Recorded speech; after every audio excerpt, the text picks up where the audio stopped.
Hello students, now we are going to start a new chapter, that is breathing and exchange of gases. In this chapter we will study how the gases exchange takes place in humans and what is basically breathing and respiration is. So I think respiration is a oxidation of food material. Okay, so what basically how this is done, how the flow of respiration of gases takes place. Okay, in this the air is taken from environment, then lungs, from lungs O2 is infiltrated and goes to blood with hemoglobin, then tissue fluid, then cell, then oxidation of food material due to which carbon dioxide is produced, and then again it's to tissue fluid, then blood, then this blood carries CO2 to the lungs and CO2 expels the air. This is how the things goes on. The process can be aerobic and anaerobic. If it is in the presence of oxygen, then aerobic, and if the absence of oxygen, then it is anaerobic.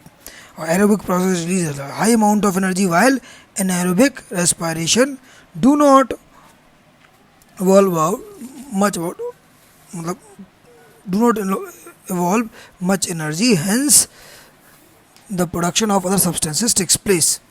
Now, human respiratory system. Before going to the human respiratory system, there are other organism which takes do respiration, like amoeba. From its surface it changes exchanges feces from gills, earthworm from blood capillaries. So these are the tracheal respiration is also there, avian respiratory system is also there, in which birds they do respire. Every living creature do respiration, so they are having various organs by which they used to do the respiration. Now let's study about human respiratory system. As we all know that human respiratory system, in this we work or study about lungs basically, but a human respiratory system or respiratory tract is divided into two parts, that is upper respiratory tract and lower respiratory tract.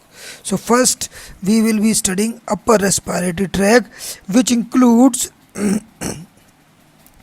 up to organ larynx, and lower respiratory tract represent organ after that trachea, respiratory surface and all. Okay, so this is the figure. In this we will be seeing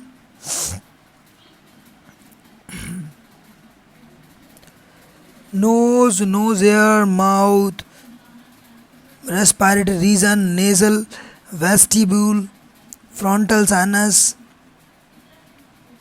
highest concha, olfactory region, superior concha.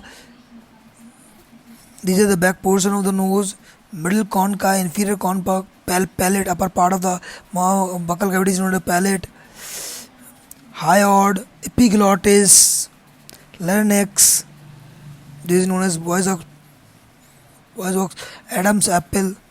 So nostril basically is the passage. Okay, it's a passage 1.5 to 2 centimeter anterior posteriorly and 5.5 to 1 centimeter transversely. Okay, now nasal cavity, it's a large cavity present above the buccal cavity. Okay, it is above the buccal cavity and it has three regions: nasal vestibule, conditioner and olfactory region. Okay,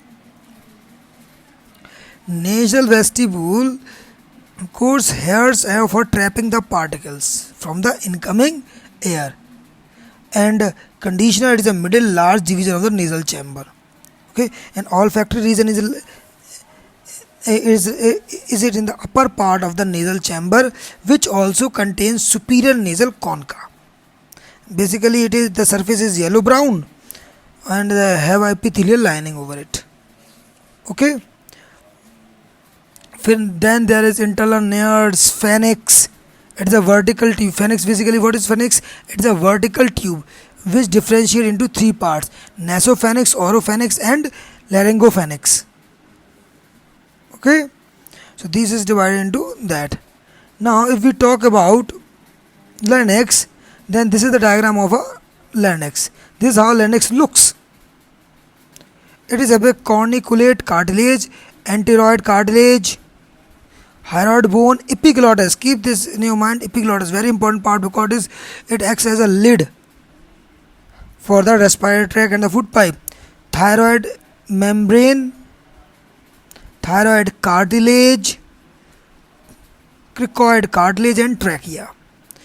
A diagram is a posterior view and B is the anterior view. Okay, A is the posterior view and B is the anterior view of larynx. So what is the function of larynx? Larynx basically divided into 6 parts that I have told you. That is thyroid cartilage, the largest cartilage which is broad and C-shaped and outlined with a V notch. Okay, it is known as Adam's apple. Now cricoid cartilage, the cartilage forms a complete signet ring. It's kind of ring like structure is formed in the larynx. So it is smaller and thicker. Then comes the epiglottis. A number of times I told you this epiglottis is a thin leaf-like elastic fibrocartilage. During swelling, it comes over and lies over larynx to protect the larynx or to protect the food going inside the larynx.